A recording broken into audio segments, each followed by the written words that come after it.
approximately 106 nautical miles off the coast of Dirk Hartog Island, near Western Australia. The waters of the Indian Ocean would lay smooth and easy in the night of the 19th of November 1941. Through the darkness, fires would burn from the decks of an Australian light cruiser, lighting up the oceans and the sky around her. Sitting low in the water, barely moving, and unable to be controlled, she would slowly glide through the water until at around midnight a violent explosion would rock through the mighty warship. Her bow would break away from the hull, and within seconds it slipped beneath the waves. The rest of the hull would slowly follow until her stern would slip beneath the waves as well. The ship would take down with her the entire crew of 645 men and would leave nothing behind more than chaos and a mystery that would haunt the Royal Australian Navy for the rest of its days.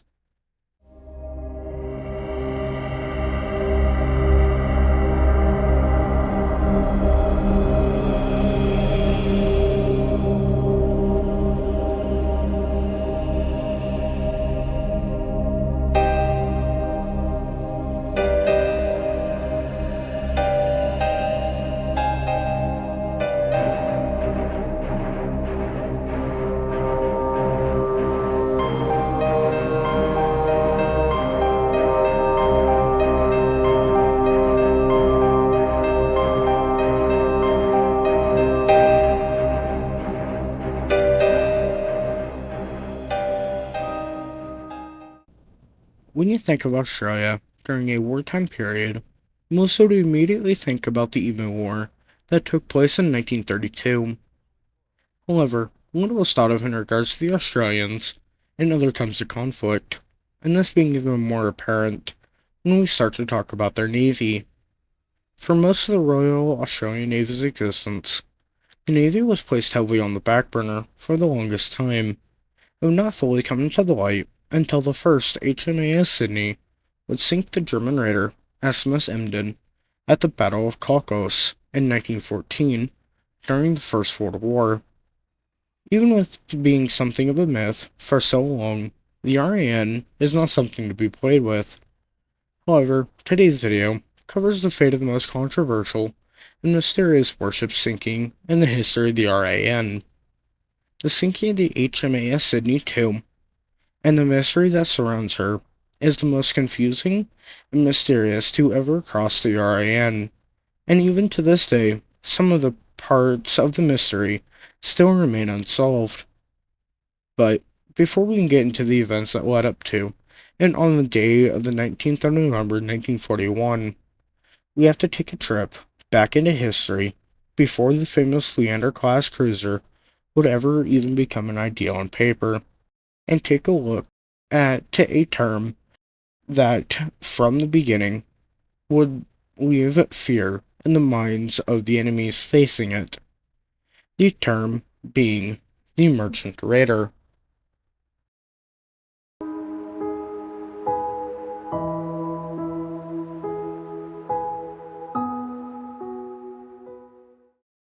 Merchant raiders, vessels employed for commerce raiding, have a storied history dating back centuries, evolving alongside maritime warfare and trade dynamics.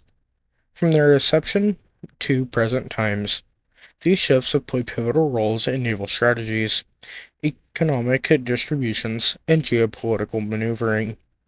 The origins of the merchant raiders can be traced back to ancient naval tactics, where states or powers would commission privateers or warships to disrupt enemy trade routes during times of conflict. These early raiders were often armed merchant ships, more specifically outfitted vessels tasked with targeting enemy merchant vessels, thereby weakening their opponent's economy and morale. The practice of commerce raiding continued through various epochs of history, including during the Age of Sail and into the earlier modern period. During the Age of Sail, in the 16th through to the 19th centuries, merchant raiders became more specialized and organized. European powers such as England, Spain, and France employed privateers, who were privately owned and armed ships authorized by a government to harass and capture enemy merchant ships. These privateers operated under a commission, or a letter of marque, that granted them legal status as legitimate combatants, who were distinct from pirates.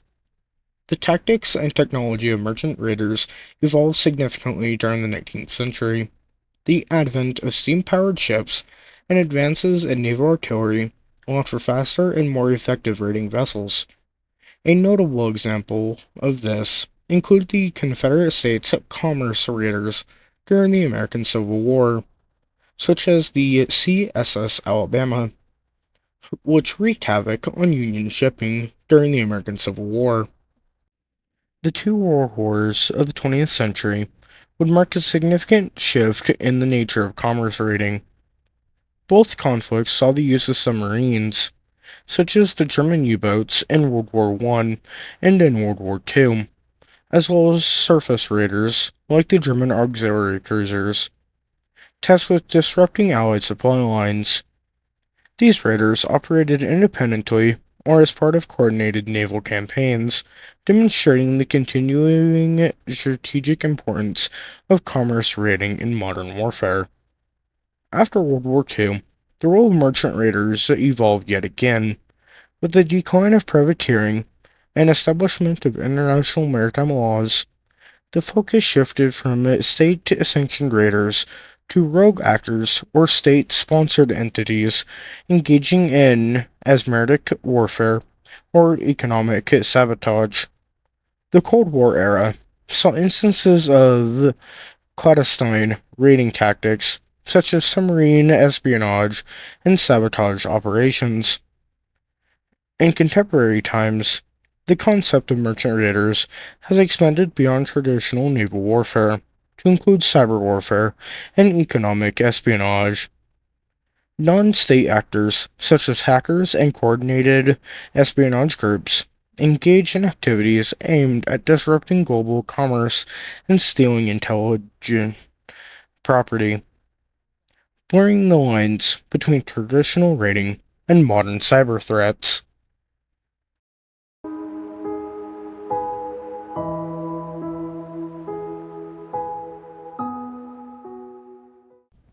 The HMAS Sydney was laid down by Swan Hunter and Wilhelm Richardson at Wellsend-on-Type, England, on the 8th of July 1933, for the Royal Navy as HMS Phaeton, named after the Greek mythical figure. However, in 1934, the Australian government was seeking a replacement for the light cruiser HMAS Brisbane, and negotiation to purchase the Phaeton while she was still under construction. The cruiser was renamed after the capital city of New South Wales and was launched on the 22nd of September 1934 by Ethel Bruce, the wife of Stanley Bruce, former Prime Minister of Australia, and the serving Australian High Commissioner to the United Kingdom. Sydney was commissioned into the Royal Australian Navy on the 24th of September 1935, during her ship's company from Brisbane, which had been decommissioned earlier that day. Following the announcement that Australia was purchasing a British-built cruiser, there was criticism, primarily from the opposition of the day, stating that such a warship should be built using Australian resources and labor. Several reasons were given in reply for acquiring British-built cruisers instead of Australian-made. The ship was already close to completion. The pending threat of war meant that there was not enough time to train Australians in the necessary shipbuilding skills, and that of the two cruisers built in Australian shipyards, one of them being the HMAS Adeline, had taken 7 years to complete. The Sydney was one of 3 modified Leander-class light cruisers acquired by the Royal Australian Navy during the late 1930s. Although the first ship of the class would join the Royal Australian Navy, the Sydney was the second ship to be laid down, although the first to be completed in what was sometimes referred to as the Perth class. Perth and Hobart operated with the Royal Navy for a short period of time before they were purchased by the Australians in 1938. Like most British cruisers, the Leanders were designed for long-range patrols, scouting, and trade protection duties. The Sydney's displacement ranged between 6,701 tons and 8,940 tons, with a standard displacement of 7,198 tons. Improved fabrication and welding techniques made her 52 tons lighter than her sister ships. She had a length of 530 feet, or 160 meters, between perpendiculars, and 562 feet, 4 inches, or 171.40 meters overall. A beam of 56 feet, 8.5 inches, or 17.285 meters, and a draw to standard displacement between 15 feet 3 inches, or 4.65 meters forward, and 17 feet 3 inches, or 5.26 meters aft. The Sydney was propelled by four Admiralty three-drum boilers, feeding Paterson single reduction geared turbines, which supplied 72,000 shaft horsepower to the four propeller shafts. Unlike the first five Leanders, which had their machinery arranged on the inline principle, consisting of six boilers and three compartments forward, and four turbines and two further compartments aft. Sydney was designed with two redundant machinery groups, a design practice adopted from the United States Navy. The cruiser had two boilers and the turbines for the outer shafts forward, and two boilers and the turbines for the inner shafts aft. As steam from any boiler could be rerouted to any turbine, the ship could continue operating if one space was damaged. Each space had its own uptake, giving the modified ship a different profile to the single-funneled early Leanders, an arrangement which contributed to naval historian Henry Wheaton's description of the modified Leanders as the most handsome cruisers ever built by the Royal Navy, with a symmetry that was attractive as it was functional. Sydney and her sister ships, Perth and Hobart, were constructed from 1-inch or 25 mm hull plating with a 3-inch or 76 mm armor belt over the machinery spaces, and a 2-inch or 51 mm plating over the shell rooms and magazines. Sydney was the first Australian warship fitted with the Aztec, a Type 125 unit in a retractable pattern 3069 dome. The retractable sonar dome, located near the bow, was a weak point in the hull. One of the cruiser's earlier commanding officers, Royal Navy Captain J.W.A. Waller, believed that the ship's signal director control tower was a weak point in the design.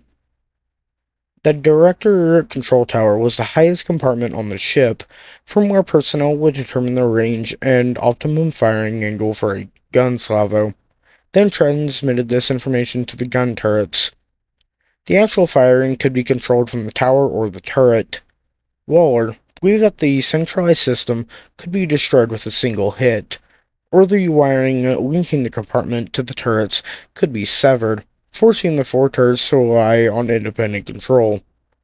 Although Waller suggested that a second tower be installed aft to provide redundancy, it was deferred indefinitely, as subsequent commanding officers did not share his concerns, and combat experience of other Leander-class cruisers showed that the system was more robust than expected.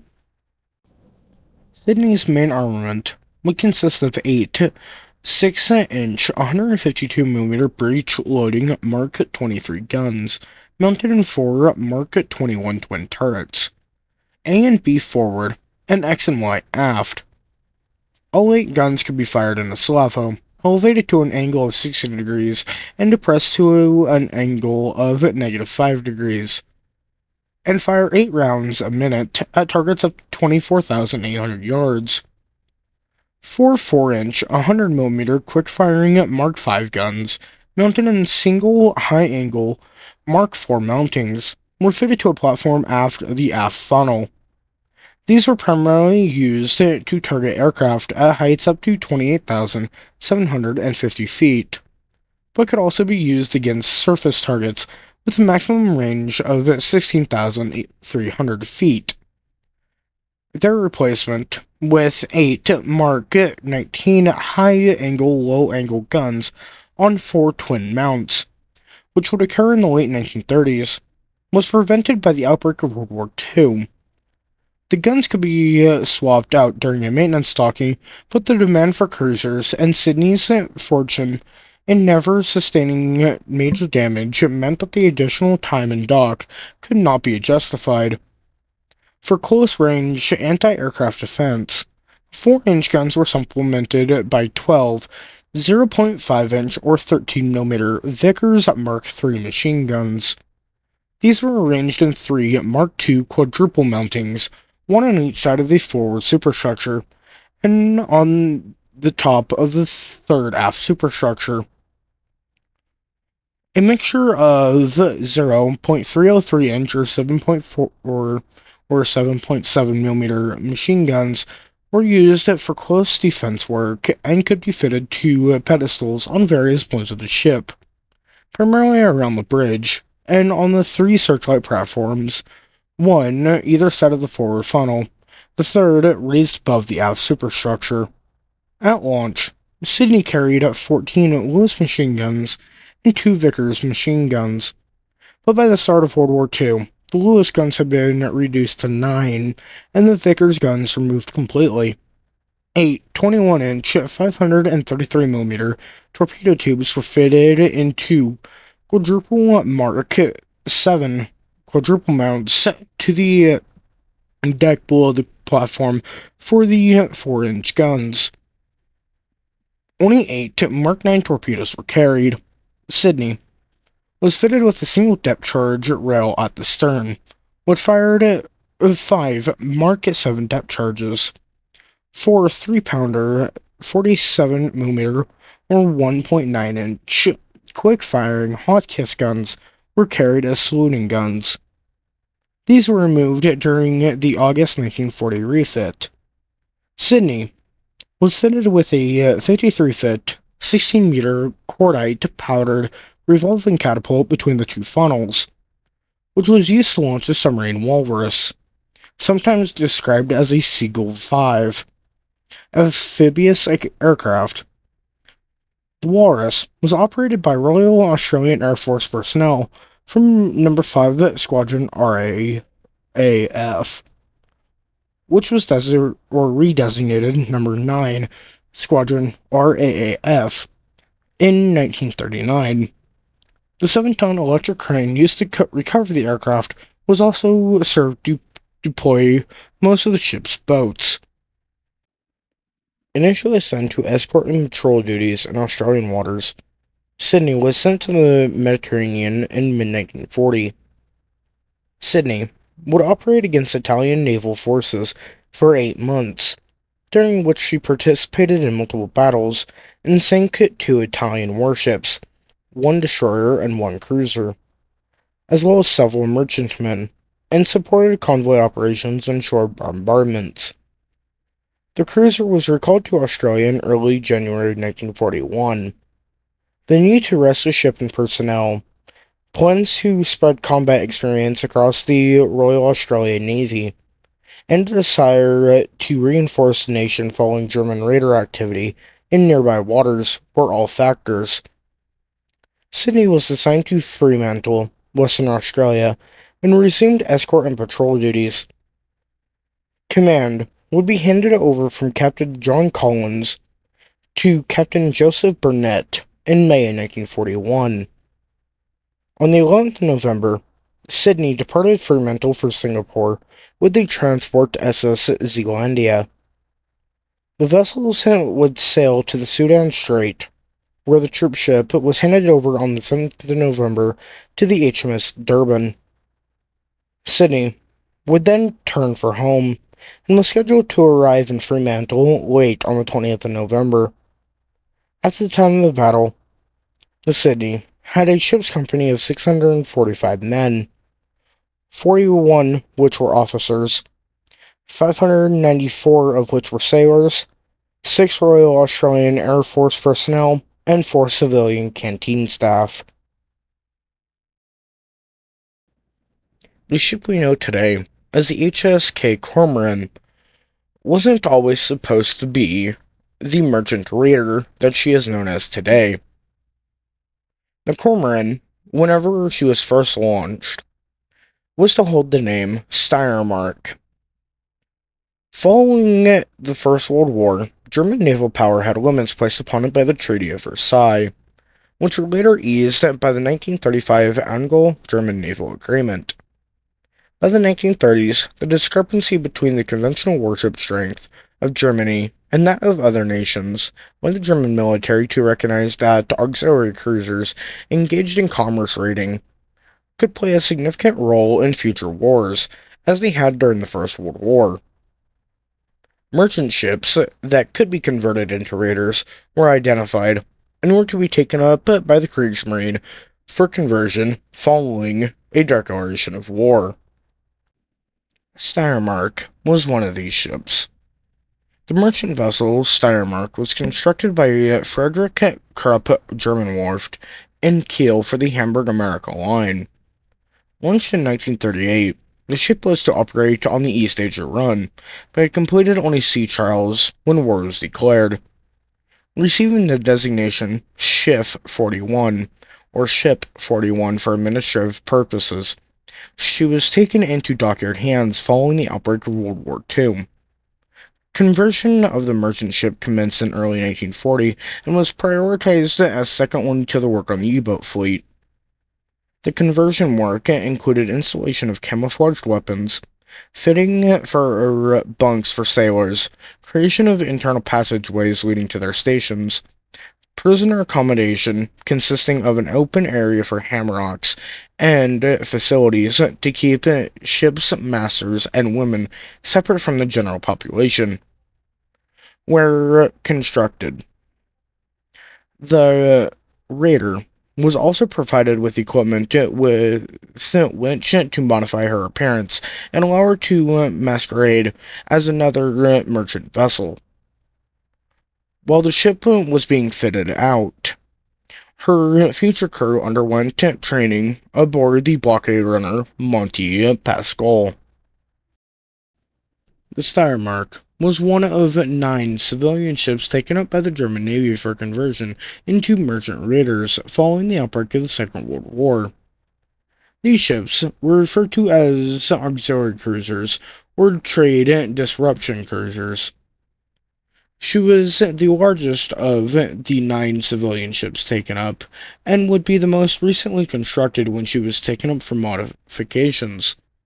After modifications, the Steiermark would be 164 meters, or 538 feet 1 inches long, and 20.20 meters, or 66 feet 3 inches wide, with a gross registered tonnage of 8,736 tons. The Steiermark was propelled by 4 9-cylinder diesel engines, driving electric motors, which could propel the ship at 18 knots. The raider would be fitted with 6 15-centimeter 5.9-inch SKL-45 guns as primary armament, 2 each within the forecastle, these being number 1 and number 2 guns, and the quarterdeck, which held the number 5 and number 6 guns, and 1 each fore and aft, these being the number 3 and the number 4 turrets, respectively, on the center line. These guns were World War I vintage guns. The number 3 gun had been removed from the battlecruiser HMAS Sydney in 1916. The forecastle and the quarter-deck guns were hidden behind counter-weighted false hull plates, while each centerline gun was concealed by fake cargo hatch walls. The secondary armament would consist of 5 2-centimeter or 0.79-inch anti-aircraft guns, 2 on the forecastle, 2 on the after funnel deck, and the 5th and the quarterdeck. All five were hidden by the structure of the ship until they were raised clear on hydraulic platforms. There were plans to fit four 3.7 centimeter or 1.5 inch anti-aircraft guns, but only two ex-Army anti-tank guns could be scrounged, and these would be installed on the Steiermark superstructure, hidden by sheet metal panels. The Steiermark was also equipped with six torpedo tubes, two dual launchers on the upper deck, and a single underwater tube on each side. The underwater tubes were amidships and angled at 135 degrees from the bow, and could only be fired if the raider was traveling at less than 30 knots. The Steiermark would also carry a payload of mines, with an LS-3 fastboat carried inside the number 6 cargo hatch for mine laying. The raider would also carry two Adro AR-196 floatplanes for reconnaissance. These planes would be stored inside the number 5 cargo hatch and were launched and recovered from the water with hoists. Mechanical problems, difficulties in moving the aircraft between the hatch and the water, plus a lack of opportunities, meant that only 7 flights were made during the ship's operational deployment. Lieutenant Commander Theodor Detmers would be selected to take command of the Steiermark in July 1940. The 37-year-old was the youngest man to command a German merchant raider, and Detmers would rename the Steiermark into the Kormoran. Inspired by the SS Kormoran, a Russian merchant ship captured by the Germans during the First World War and operated as a raider, and the Cormorant, with Detmers comparing the seabirds, geese, and fishing to his ship's attempts in catching Allied vessels. After a successful trial cruise in September 1940, Cormoran would be commissioned into the Navy on the 9th of November. The Cormoran would depart German waters in December 1940 under the command of Theodor Detmers. After operating in the Atlantic, during which time she would sink 7 merchant ships and capture an 8th, the raider sailed to the Indian Ocean in late April of 1941. Only 3 merchantmen were intercepted during the next 6 months, and Cormoran was diverted several times to refuel German support ships, as the raider was carrying several hundred sea mines and was expected to deploy some of them before returning home in early 1942. Detmers planned to mine shipping lanes near Cape Lewin and Fremantle, but he postponed this after detecting wireless signals from warship the Australian heavy cruiser HMAS Canberra in the area. Instead, he decided to sail north and investigate Shark Bay. At the time of the battle, the raider was disguised as the Dutch merchantman Strop Malacca and was carrying 399 personnel. 36 of these men were officers, 359 of which were sailors, and 4 of which were Chinese sailors, hired from the crew of a captured merchantman to run the ship's laundry.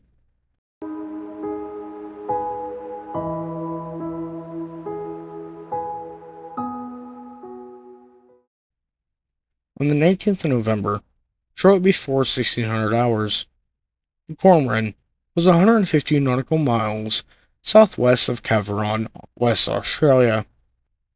The raider was sailing it northwards at 11 knots. At 15:55, what was initially thought to be a tall sail ship was sighted off the port bow, although it was quickly determined to be the mast of a warship, the warship being the Australian light cruiser HMAS Sydney. Detmers ordered Kormoran to alter course into the sun at a maximum achievable speed, which would quickly drop from 15 to 14 knots because of problems in one of her diesel engines, while setting the ship to action stations. The Sydney would spot the German ship at around the same time, and she would alter course from her southward heading to intercept at 25 knots. As the Sydney closed their gap, the Australian cruiser requested that Kormoran identify herself. Communications were initially attempted with the signal lamp to repeatedly send NNJ, the code for "you should make your signal letters." But those aboard the raider did not understand the uncommonly used signal and did not respond. Sydney continued to signal for 30 minutes, after which those aboard the cruiser used flags to send the more common VH signal, the signal for "you should hoist your signal letters," while the signal lamp was used to transmit the message in plain language. After another delay, the Kormoran raised PKQI, the call sign for the Dutch merchant ship Strap Malacca, on the Chartic stay, and hoisted a Dutch merchant ensign. As Sydney was approaching from just starboard of Kormoran's stern, and 15,000 meters away, the call sign was obscured by the raider's funnel. German accounts vary on as to if this was to further the illusion of a civilian ship, a ruse to lure Sydney closer, or an error on the signaler's part. Sydney signaled, "Make your signal letters clear," after the signal officers aboard Kormoran did by lengthening the halyard and swinging it around to starboard. By 1635, with Sydney 8,000 meters away, the malfunctioning engine aboard Kormoran was repaired, but Detmers chose to keep it in reserve. Sydney asked Kormoran where bound, to which the raider responded, "Baltivia." Sydney may have then made signals asking for the raider's port of origin and cargo. The Germans who claimed this said their replies were Fremantle and Peace Goods, respectively. At around 1700 hours, Detmers instructed his wireless operators to send a false distress signal indicating that Strap Malacca was being approached by a suspicious ship. The message, transmitted at 1703 and repeated at 1705, contained the distress call for a merchantman under attack from a raider instead of a warship. QQQ as opposed to RRRR. The latitude and longitude of the transmitting ship, the time per Greenwich Mean Time. Their normal practice was to transmit local time. The Kriegsmarines know that the ship was actually a raider about to be lost, and the ship's name. This signal was practically received by the tugboat Yuko QQQQ and a shore station at Geraldton. The Geraldton station broadcasted a message to all ships asking if there was anything to report, which was intercepted by the Germans as acknowledgement of their signal. But after no response was forthcoming, they ignored it until a report on the signal was forwarded to the Naval Board on the 27th of November. During the exchanges and distress signal, Sydney positioned herself just off the raider's starboard beam on a parallel course, approximately 1,300 meters from Kormoran. The cruiser may or may not have been at action stations. The main guns and port torpedo launcher were trained on the Kormoran, and a Walrus scout plane had been ready for launch, prompting Detmers to prepare to engage the Sydney. But her 4-inch, 100mm guns were unmanned, and personnel were standing on the upper deck. During her maneuver, Sydney appeared to signal IK, the short form for "you should prepare for a cyclone, hurricane, or typhoon," which Kormoran did not respond to, as from their perspective, such a signal did not make sense. The Germans were unaware that the letters were the interior of the real Strap Malacca's secret Allied assigned call sign, IIKP, to verify her identity. The ship had to signal back the outer letters. The aircraft was shut down by 1725, and the catapult was swung into the storage position. The two ships were too close for a safe launch. At around 1730, however, after the raider had failed to reply for 15 minutes, The Sydney, signaled by light, show your secret sign. In response to the Sydney signal, Detmers ordered the Kormoran's disguise to be dropped, for the Dutch flag to be replaced by the Kriegsmarine ensign, and for the guns and torpedoes to open fire. Accounts disagree on which ship fired first, but agree that both opened fire almost simultaneously. The first shots from Sydney, a full 8-shell salvo from the main guns, were reported in most accounts to have passed over the Cormoran. However, some of the Germans said that shells punched through the funnel and the wireless office at bridge level without exploding, and hit the water on the far side of the raider. One analysis claims that this was either a warning shot just over the superstructure or an attempt to destroy the raider's bridge as a prelude to capture.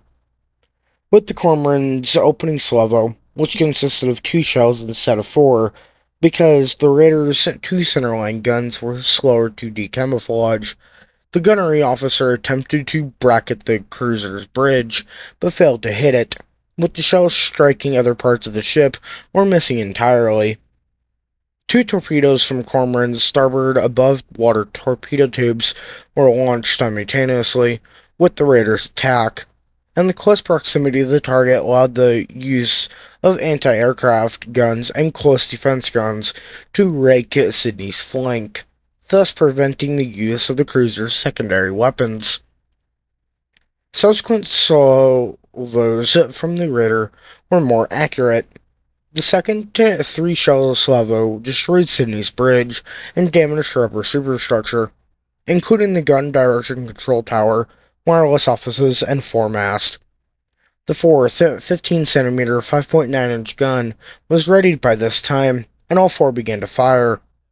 The third and fourth salvos knocked the cruiser's A and B turrets out of action before they could fire a second time, and the fifth hit Sydney on the waterline and approximately to the forward engine room, although 1 shell hit high and destroyed the Walrus. Cormoran's guns were aimed at Sydney's waterline and upper deck during the next 3 salvos.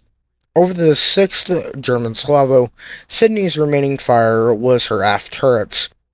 Y turret fired less than 4 times with little effect, but multiple shots from the X turret struck Cormoran, damaging the raider's machinery spaces, wounding the sailors manning one of the guns, and started a fire in an oil tank.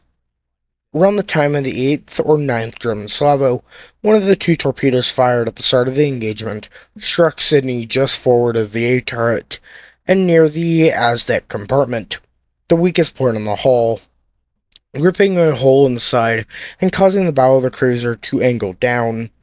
After the torpedo strike, Sydney turned hard to port. The Germans assumed that the Australian ship was trying to ram them, but the cruiser passed aft.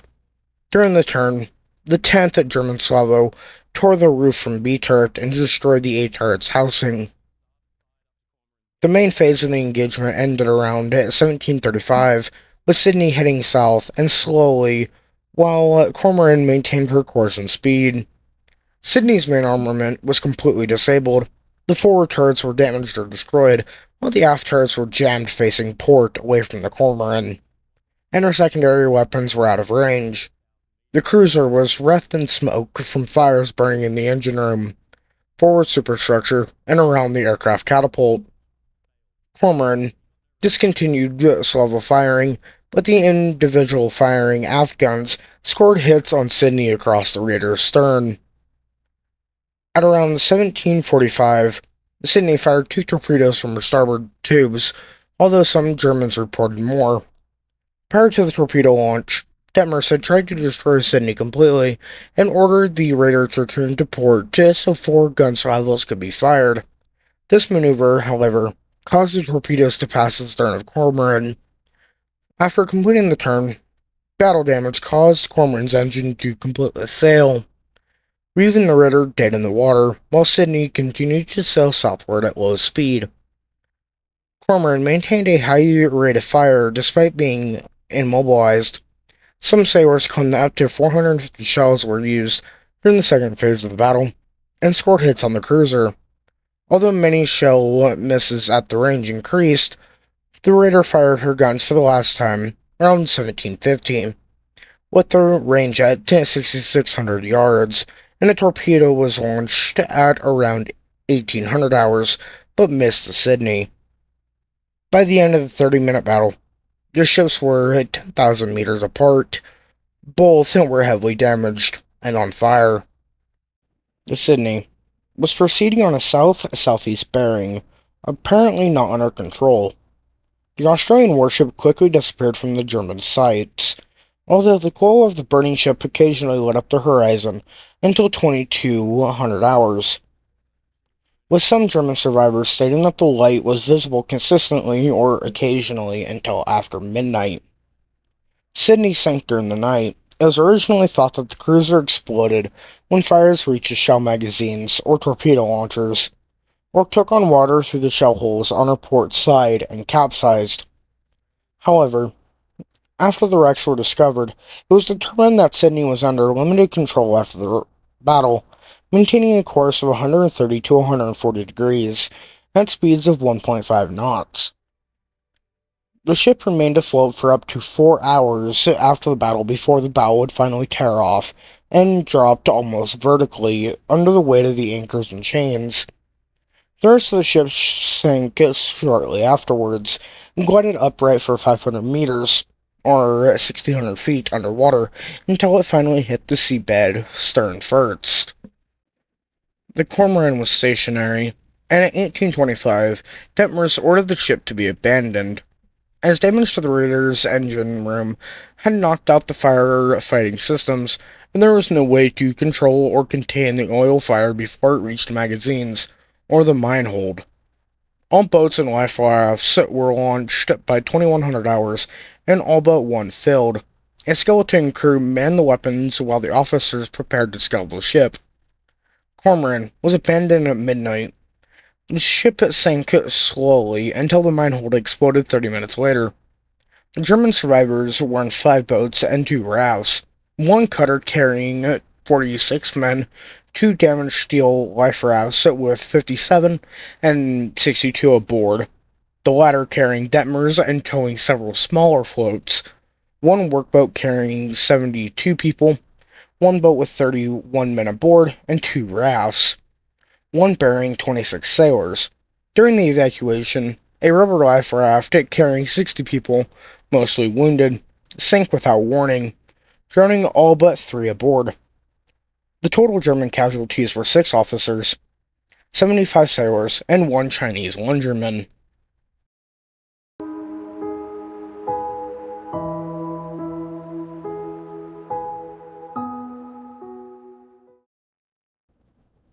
When the Sydney failed to arrive on schedule, the initial lack of concern was due to possible delays, such as extended travel times, rendezvous issues, or minor engine problems. Warships typically maintained wireless silence unless absolutely necessary, so the absence of communication was not considered unusual. However, by the 23rd of November, the lack of contact led to increased efforts to locate the Sydney, with wireless stations across Australia in order to attempt communication. On the 23rd of November, the RMS Argentina discovered rafts with German sailors, initially mistaking them for survivors of a German raider attack. The troop ship continued its voyage to Sydney, maintaining silence until the 26th of November. Meanwhile, search operations commenced, with aircraft from the No. 14th Squadron, Royal Australian Air Force, and other resources deployed to locate the Sydney. The Australian Naval Board received reports on the 24th of November indicated that Sydney had engaged the German raider Kormoran, but no direct confirmation was available due to presumed battle damage or operational issues preventing Sydney from responding. By the 25th of November, however, several German lifeboats were spotted off Western Australia, and their occupants were rescued and brought to Carnarvon by various vessels.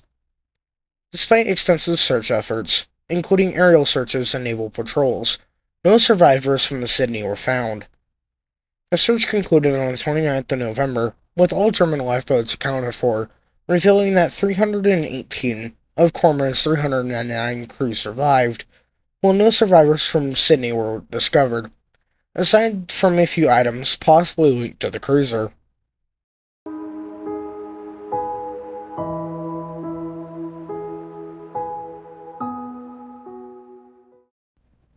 On the 26th of November, the Naval Board distributed a list of Sydney's crew to all naval district offices. Telegrams to next of kin stating that the relatives were missing as a result of enemy action were logged. Although naval censors advised the media that no announcements related to the cruiser would be made. Despite this, rumors about the ship's loss were circulating, fueled by the lack of information to sustain the missing telegrams. Australian Prime Minister John Curtin officially announced the loss of the cruiser on the afternoon of the 30th of November. Censorship restrictions on the newspaper were lifted to publish the statement, but radio stations were instructed to wait 48 hours before broadcasting the news to avoid alerting any other German ships in the area. Several Melbourne stations disobeyed and were temporarily suspended from broadcasting. Curtin made a second announcement 3 days later, providing some detail about the battle. The destruction of the Sydney, with all hands, was a major blow to morale. It was the largest loss of life in the history of the Royal Australian Navy, and the ship's company made up over 35% of the Royal Australian naval personnel killed during the Second World War. This was compounded by the loss of the HMAS Sydney, which was sunk by a German U-boat on the 27th of November. News of this was announced a day after Sydney's fate was made public. However, the battle was not widely reported to other Allied nations, as it was a small loss compared to contemporary naval incidents, such as the aircraft carrier HMS Ark Royal and the battleship HMS Barham being sunk in separate incidents during the same 2-week period, and was quickly escaped by Japan's attack on Pearl Harbor and Singapore in early December. Sydney was the largest Allied ship to be lost with all hands during the war. In Germany, news of the battle was assembled from communication interest during the search for survivors, which was combined with Allied news articles to assemble an account of the battle, and published in early 1943. For internal communication by German officials. The events were made public in December 1943, after the early accounts were confirmed by a sailor from Kormoran sent home in a prisoner exchange. Interrogation of the German survivors to discover the fate of the Sydney began on the 25th of November. This was initially hampered, as the sailors had been ordered to obfuscate the enemy by falsely answering all questions.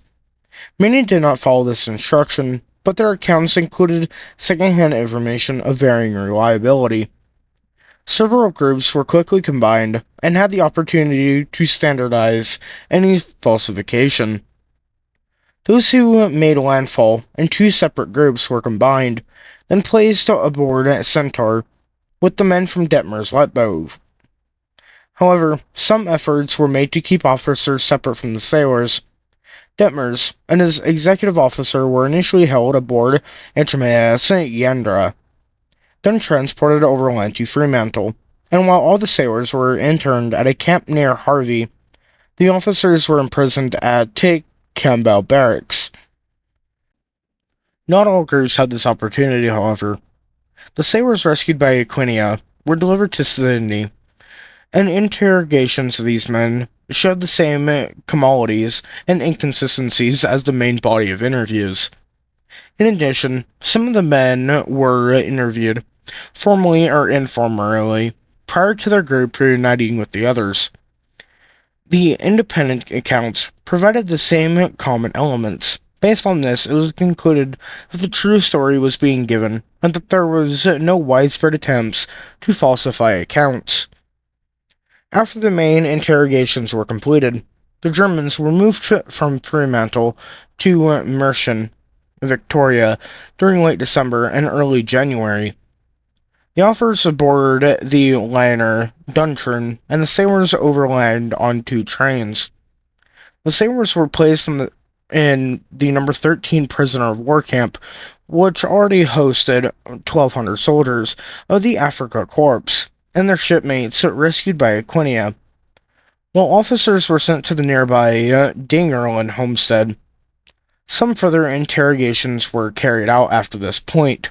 Listening devices were planted in the prisoners' quarters, and intelligence agents infiltrated the camp. But neither method provided new information. One sailor died in captivity from lung cancer on the 24th of March, 1942, and was buried at the Toronto War Cemetery. On the 11th of January 1945, Detmers and the 19 other Axis officers escaped from Durlan through a tunnel excavated during the previous 7 months. All were recaptured within days. Detmers was found with a German-English dictionary which contained 2 encrypted accounts of the battle, a deck log, or action report, and an engineering log. Although these provided little new information, shortly after the return to camp, Detmers was hospitalized for 3 months following a stroke. The German officers and sailors were repatriated after the war, departing from Port Phillip Bay with other Axis prisoners aboard the steamer Orontes on the 21st of February 1947. Consequently, tied up to the opposite pier was the real Strat Malacca. On arrival in Cuxhaven, the prisoners were searched before leaving the ship. Several written reports were confiscated, although nothing new was learned from these. For sinking the Sydney, Detmers' Iron Cross First Class was upgraded to the Knight's Cross of the Iron Cross. Kormoran's executive officer, gunnery officer, and a sailor who manned the starboard 37mm 1.5-inch gun were awarded the Iron Cross First Class. For the executive officer, this was a bar to a previous Iron Cross, while the rest of the ship's company were all awarded the Iron Cross Second Class. The Sydney was granted the battle honor Kormoran 1941 in recognition of the damage done to Kormoran. This was one of only 3 honors awarded during the 20th century for the sinking of a single ship, rather than a lengthy operation in a military campaign, and the second granted to a ship named Sydney.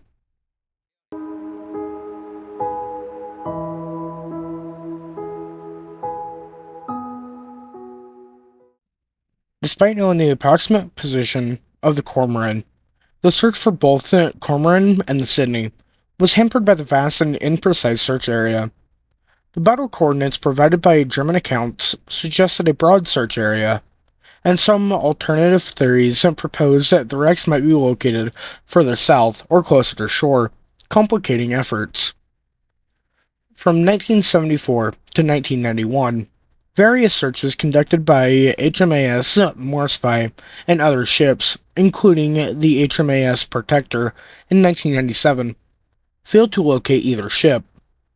These searches were limited to the conventional shelf due to the Navy's technological constraints and were often relative to civilian claims rather than through comprehensive searches. Similar efforts by the Royal Australian Air Force, using magnometers, also focused on specific claims located throughout exhaustive coverage. In 1990, the Woods Hole Oceanographic Institution joined a search led by the Western Australian Maritime Museum, but withdrew due to difficulties in narrowing down the search area. A 1999 government report recommended a seminar to refine the search area, but disagreements persisted over the exact battle location.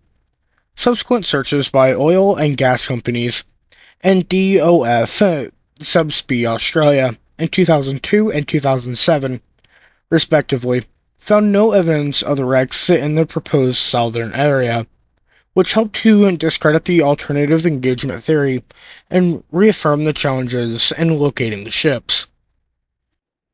American shipwreck hunter David Mearns, inspired by a 1996 conference, began studying the battle between Sydney and Kormoran in 2001. By 2004, Mearns had persuaded the Royal Australian Navy to support a search in the area suggested by German accounts. His organization, HMAS Sydney Search Party Ltd., secured funding through various sources, including a significant $1.3 million grant from the Australian government, followed by additional contributions from state governments and private donors. Despite these funds, the search was limited to 45 days of chartered vessel time. Mearns devised a strategy to locate Kormoran by analyzing drift patterns of rafts from the radar, creating a search box to be scanned with side-scan sonar. Although early search efforts were hampered by technical issues and Tropical Cyclone Alfioa, Kormoran was finally discovered on the 12th of March 2008. The wreck was found in two large pieces at a depth of 2,560 meters, with a significant debris field.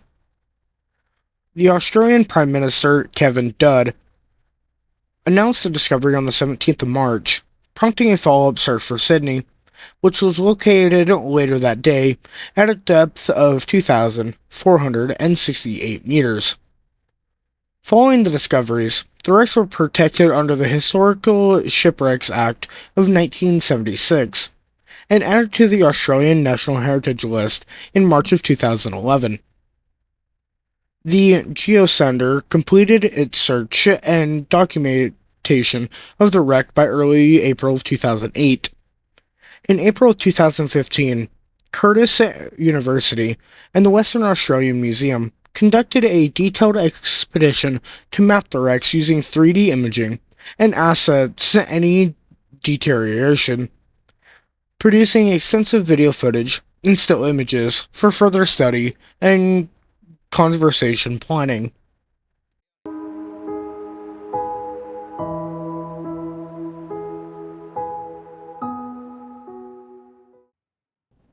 The first comprehensive historical account of the battle between Sydney and Kormoran appeared in 1947 in George Hammeron's Girl's Book, Royal Australian Navy, 1939 through 1942. This work, part of the Australia in the War of 1939 through 1945 series, was criticized by naval historian Tom Frame for its superficial and flawed analysis. Girl's brief account accepted the German version of the battle and placed blame on Sydney's commander, Burnett. After contemporary works, including biographical accounts by Detmers and John Collins, did not provide new insights into the battle. In 1981, Michael Montgomery's book, Who Sank the Sydney, challenged the established view by suggesting a cover-up involving a Japanese submarine and asserting that the British government had prior knowledge of the Japanese attack on Pearl Harbor. Montgomery's work, based on unreliable sources and false assertions, ignited controversy but was criticized for its speculative nature. Barbara Winter's book, in 1984, HMAS Sydney, Fact, Fantasy, and Fraud, attempted to counter Montgomery's claims by using a broader range of sources and supporting the accepted view. However, Frame noted that Winter's defense of German accounts were overly extensive. Subsequent investigations and publications continue to explore the battle's complexities. The 1991 HMAS Sydney form and the 1997 JCFADT inquiry struggled to recirculate different views and failed to end the debate. Books by Wellesley Olson and Glenn MacDonald in the early 2000s re-examined the evidence, with Olson supporting the accepted view and MacDonald offering a oral history perspective. John Samuel's 2005 book, Somewhere Below, The Sydney Scandal Exposed, presented an extreme alternative theory without reliable evidence. Dr. Tom Lewis's article and the 2009 Department of Defense inquiry, led by Terence Cole, ultimately supported the Kormoran account and dismissed alternative theories, reinforcing the accepted narrative and addressing the controversy surrounding the battle.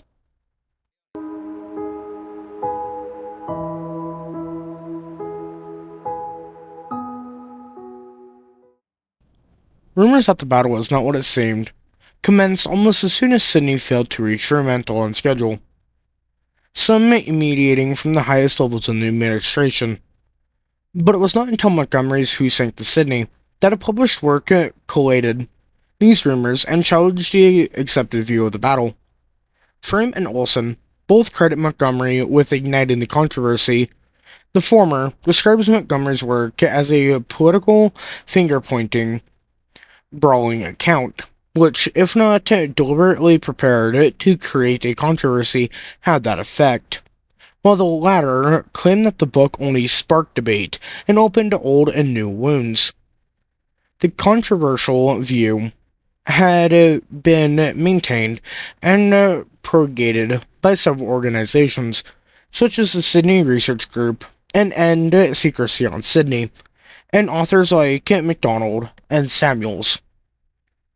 Much controversy surrounding the battle stemmed from disbelief that a modified merchant ship could defeat a modern cruiser, with most theories describing how the Germans decisively gained the advantage. However, the two ships' armament was closer to equal than this matchup implied, and although Sydney had the benefit of armor plate and superior range, these were lost by closing with Kormoran. The proximity meant that the advantage would go to the ship that fired first, while Burnett likely assumed that Sydney was dealing with merchantmen. Detmers was ready for Kormoran to surprise the cruiser, and the raiders' guns knew where to aim for maximum effectiveness. The main theories for controversy are revolved around just a couple. However, there are many more than just that. The most common ones that are referred to are the improper use of flags, Japanese involvement, the lack of, and therefore no Sydney survivors, and Sydney not being at action stations. The theories around the improper use of flags contend that Detmers acted illegally by firing before Kormoran raised her battle ensign, flying a white flag of surrender to trick Burnett into relaxing, or using false signal flags to indicate a medical or engineering emergency, and lure Sydney in. While it is a war crime for a ship to attack without flying her battle ensign, or while flying a surrender flag, false distress signals were considered legitimate ruses. All Kormoran's crew and German accounts indicated that the ship had lowered the Dutch flag and raised the German war ensign before the order to fire was given. However, a general distrust of German claims, plus the statement in Detmers' autobiography that it took 6 seconds to raise the flag, decamouflage, and start firing, led to questions. Wilson contends that in Detmers' original report, the 6 seconds figure encompassed only the flag raising, with the meaning corrupted over time. Conversal Frame considers the possibility as knowledge of doing so would have been limited to very few people. He cites other parts of the autobiography where Detmers repeatedly asserts that he had committed no war crime, and his fear of court-martial as indicated a guilty conscience. Winter traces the origin of the surrender or distress theory to a single newspaper article written just after the battle by a reporter with no access to prisoners or naval intelligence. Olson doubts that a surrender flag was used to lure Sydney in, as this would have informed Burnett that Strop Malacca was not what she seemed. She considered that the Germans may have used false signals or pretended to scuttle, but only hypothetically. The 2009 Cole inquiry and concluded that the German ensign was raised before the first shell was fired. Cole thought that the use of surrender or distress flags was an invention of those seeking to justify a justification for the cruiser's close approach. The claim of Japanese involvement in the incident, specifically the operation of a Japanese submarine alongside the Kormoran, stems from several elements, including the presence of milk bottles with Japanese labels among German survivors. These bottles, initially thought to indicate a Japanese submarine supplying the Kormoran, were later found to have come from the German supply ship Kormoran, which had sourced supplies from Japan. Additionally, sketches made by a German survivor were believed to contain shorthand accounts of the battle, but Australian military intelligence attempts to decode these sketches were based on speculation and failed to produce credible evidence of Japanese involvement. Supporters of the submarine theory, like Montgomery, pointed to various submarine sightings in Australian waters, including a sighting near Townsville of boats that allegedly sprouted wings and flew off, which he interpreted as a float plane carrying Japanese submarine. However, official investigations, such as the Cole Report, dismissed these sightings as common wartime false alarms. Furthermore, the positions of all active Japanese submarines during the battle were accounted for, with none operating near Australian coast at the time, making their involvement unlikely. Claims of Japanese propaganda broadcasts about Sydney's capture and items from Sydney found in Japan after the war were investigated and found to be unfounded. Some suggested that the Japanese submarine I-124, sunk off Darwin months after Sydney's loss, might hold information on the incident, but experts like Dr. Lewis argued that this was impossible. The lack of evidence supported Japanese involvement is attributed by some to a cover-up, but this theory is dismissed as an attempt to link the incident to a broader wartime conspiracy theory. Official reports, including these by Cole and the JCFADT, concluded that there were no factual basis for the allegations of Japanese involvement in the Sydney incident. Alternative theories about the incident suggest that the lack of survivors, corpses, or debris from the Sydney was due to efforts to cover up evidence of German or Japanese actions. One piece of evidence often cited is the damaged carry float, which some claim was hit by machine gun fire. However, a detailed analysis by the Australian War Memorial between 1982 and 1993 found that the damage was caused by German shells, not machine gun bullets. The presence of Chinese survivors from Kormoran, who would likely have been killed if there was any witness to any illegal actions, further challenges the machine gunning theory. The accepted view is that most of the Sydney's crew were killed during the battle, with the rest perishing when the ship sank. Technical analysis of the shipwreck footage by the Defense Science and Technological Organization supported that the German account of the battle was accurate. It indicated that up to 70% of the crew died from in-battle related causes, with the remaining survivors unable to abandon ship. The lack of seaworthy boats and the quickly sinking ship likely left any survivors with little chance of survival. Comparisons with other wartime naval disasters show that Sydney's complete loss of life, while tragic, was not unique. Another theory posits that authorities knew of the attack on Sydney, but delayed organizing searches for survivors. The Sydney Research Group claims that the ship attempted to radio for help, but there is no evidence to support this. Sydney was not equipped with voice transmission capabilities, and any more signals would have been jammed by Cormoran. Investigations have identified that other sources from some of the alleged signals. while other claims remain unsustainable. The 2009 inquiry concluded that no messages were sent by Sydney before, during, or after the engagement, further discrediting this alternative theory. The claim that Sydney was not at action stations originates from an observation made by Detmers. As Sydney approached, the cruiser's 4-inch 100mm guns were unmanned, and sailors in aprons, which he describes as pantrymen, were standing on deck watching the German ship. Followers of alternative engagement theories interpret this as evidence that Sydney was not at action stations, therefore unable to react when Kormoran unasked. Olsen lists two groups of sailors that could have been mistaken for pantrymen, but had a reason to be where Detmers saw them.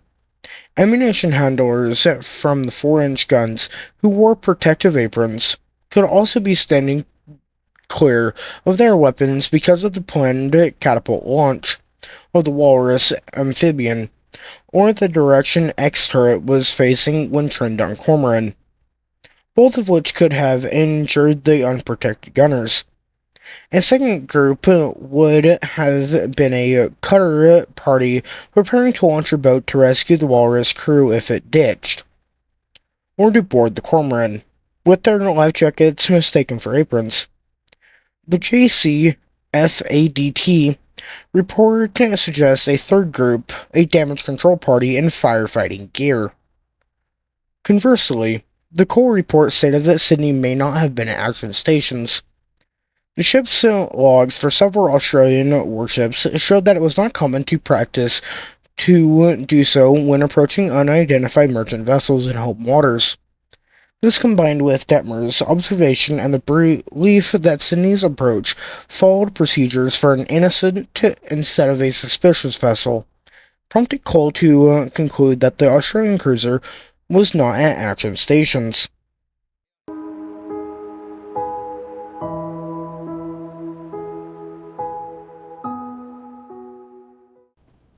On the afternoon of the 6th of February 1942, lookouts on Christmas Island spotted an object out at sea, which upon closer inspection turned out to be a Caerleon float, carrying the body of a Caucasian man, wearing a blue boiler suit that had been sun-bleached white. The flesh of his right arm had been eaten away by fish, and his eyes and nose consumed by birds. Shrapnel was found embedded in the float's outer covering, while the proliferation of marine growth indicated that it had been adrift for some time, as the island was under threat of Japanese invasion. After a brief examination, the body was buried in an unmarked grave near Flying Fish Cove. Evacuation of the island began on the 17th of February, with Japanese forces occupying the island on the 23rd of March. The island's inhabitants believed that the float and sailor were of naval origin and had come from the Sydney. A post-war Royal Australian Naval investigation determined that this claim was inaccurate because the rafts description did not match the manufacturer for the RAN. Subsequent writers on the subject have disagreed. Winter states that a Caerleon float from Sydney would have been propelled by currents into proximity of Christmas Island around the time of its discovery, while Olsen claims that the description of the boat's rope and markings match those used on British ships, from whose supplies Sydney could have drawn. The boiler suit indicated a naval rating, and that the quantity of marine growth corresponded with the time such a float would have been at sea. The JCFADT inquiry concluded, on the balance of probability, that the body and the Caerleon float were not likely from HMAS Sydney, and while Frame was initially skeptical of the rap's origins, the evidence presented to the inquiry changed his mind. The inquiry recommended that the grave be found, the body be exhumed, and its DNA compared to the relatives of Sydney personnel. A 2001 search by the RAN failed to find the grave, but they were more successful during a second search in 2006. During an autopsy, A metal fragment was found embedded in the skull, which was believed to have killed the man through brain trauma. Although seized upon by believers in the massacre of Sydney's sailors, the fragment was found to be a German shell shrapnel. Excessive DNA comparison testing was able to identify living relatives, and genealogical and service records were used to identify the sailor. On the 19th of November 2021, staff at the Australian War Memorial announced that the body had been formally identified as the 20-year-old A.B. Thompson Wellesley Clark of the HMAS Sydney.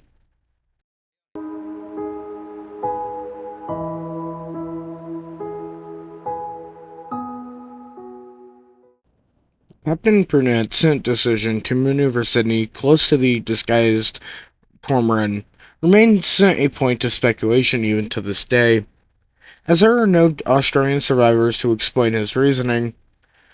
By closing the distance, Burnett negated the advantage of Sydney's longer-range guns, putting the cruiser within range of Cormoran's main guns, which could penetrate Sydney's armor.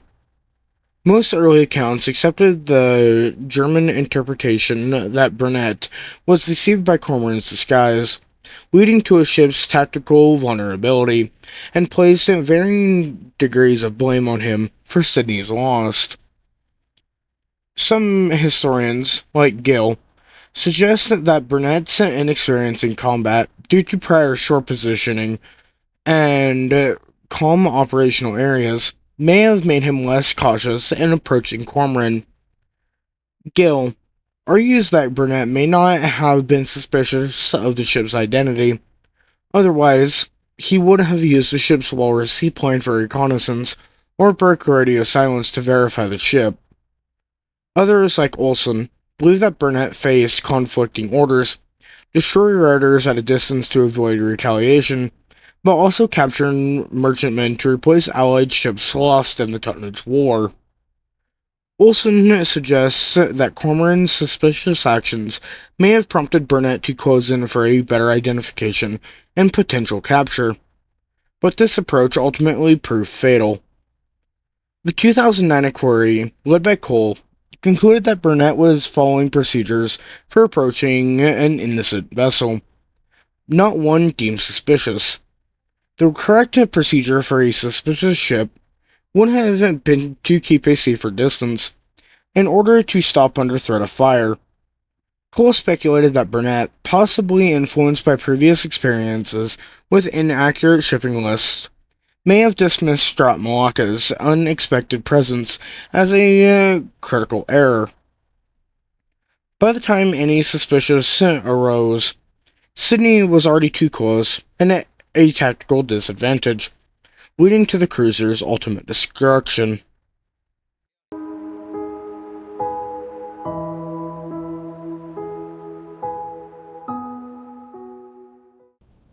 The main memorial for the loss of Sydney is located on Mount Scott in Geraldton. Planning for the memorial commenced in late 1997, after a speech by researcher Glenn MacDonald at the local Rotary Club. A temporary memorial, consisting of a large boulder, a flagpole, and a bronze plaque, was installed prior to the 19th of November 1998, and was used in a remembrance ceremony that year. During the playing of the last post, a large flock of seagulls flew over the participants and headed out to sea in formation. This would ultimately inspire the design of the permanent memorial. The memorial included four major elements: a stele of the same size and shape of the ship's prow, a granite wall listing the ship's company, a bronze statue of a woman looking out to sea and waiting in vain for the cruisers to come home, and a dome, dubbed the Dome of Souls, onto which 645 stainless steel seagulls were welded. The memorial, minus the stele, which was not completed in time, was dedicated on the 18th of November 2001, and it was used the following evening for a commemoration ceremony marking the battle's 60th anniversary. By 2011, the stele had been completed. and a fifth element, a pole of remembrance containing a map of the region and the marked position of Sydney's wreck, had been added. Other memorials commemorating the loss of the Sydney include an oak tree planted at the Melbourne Shrine of Remembrance and a avenue in Carnarvon, lined with 645 trees. The service of Sydney, along with the other ships of the same name, is commemorated by a stainless steel window at the Garden Island Naval Chapel. The name of those killed aboard Sydney are inscribed at the Australian War Memorial, while those from Kormoran are inscribed in the Labour Naval Memorial, where a memorial stone commemorating both the Kormoran and the Sydney was inaugurated on the 12th of November 2010 by former Australian ambassador to Germany, Peter Teach. The HMAS Sydney Replacement Fund was established to help finance the acquisition of a replacement ship. The $426,000 raised was used to help purchase Australia's first aircraft carrier in the late 1940s. The Majestic-class aircraft carrier was named HMAS Sydney upon her commissioning in December 1948. The Kormoran name was carried on by the German fast attack aircraft Kormoran, a Sea Leader class fast attack craft of the Bundesmarine, or West German Navy, commissioned in 1959. East Germany also operated a Kormoran, a small corvette borrowed from the Soviet Navy from 1970 to 1974. And that concludes today's video. I hope you guys enjoyed it, as I did, trying desperately to find all the information that I could about the battle, as well as doing everything in my power to get the video edited to the best of my ability. And that's actually kind of a topic that I would like to talk about real quick, is that if you made it this far and have watched through the entire video, the reason for the gameplay, and, well, me using the Sydney sister ship, the HMAS Perth, in that game, is simply due to the fact of there is so limited photos as well as footage of this ship and a lot of the topics that I talked about. And with that, it is even harder to find a game that has any of the modified Leander class cruisers. And the only game that does have them is World of Warships, and that, again, would be the HMAS Perth, and then also her sister ship, the HMAS Hobart. The Sydney has not been added to the game, upon my very much disappointment, and I'm guessing to a lot of you guys who watch this video. It is not that I wanted to discredit her in any way, or make something out to be what it was. Anyhow, you guys who have been around the channel for a long time may remember that I have made this video in the past, and that being almost nearly 2 years ago that I made the video, and I just thought that remaking would be a better idea than letting that video go and fade into the past and be forgotten about. So, with that, I hope you guys did enjoy the remake. I also hope you guys did enjoy the information I could gather on it. A lot of conspiracies and a lot of the information, please do take it with a grain of salt. If you guys have any thoughts about it, or conversations that you'd like to have, please feel free to put those down in the comments, and I'll happily read through them, and I'll happily do what I can to find answers as best I can, or find a way to give you an answer no matter what. A lot of the information here is based off of German accounts, and especially considering what Germany was doing at this very early point in the war, it needs to be taken with a grain of salt. Whether that be the controversies, whether that be the battle itself, or whether that just be the entire video in a nutshell, or all the information you can find on it. It is very hard to find accuracy in a subject like this. So, and kind of a major background thing that kind of needs to be set in stone is that no matter what you do, no matter what type of video that you want to make on this, all of it is based around what someone can find on it. It is a topic that I've had an interest in for a very long time and will continue to be. So, with that, again, please take it all with a grain of salt. Please do your own research if you think I did something wrong, and please come and let me know if I did. Anyway, with that being said, I hope you guys did enjoy it. I have launched a new merch shirt that you can find linked down in the description, and it is for this video alone. So, if you guys want to go check that out, the link again will be in the description.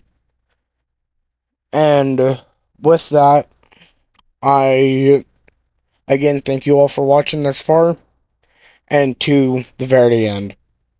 Please hit the like button, subscribe to the channel, ring the notification bell, leave a comment down below, whatever that comment may contain.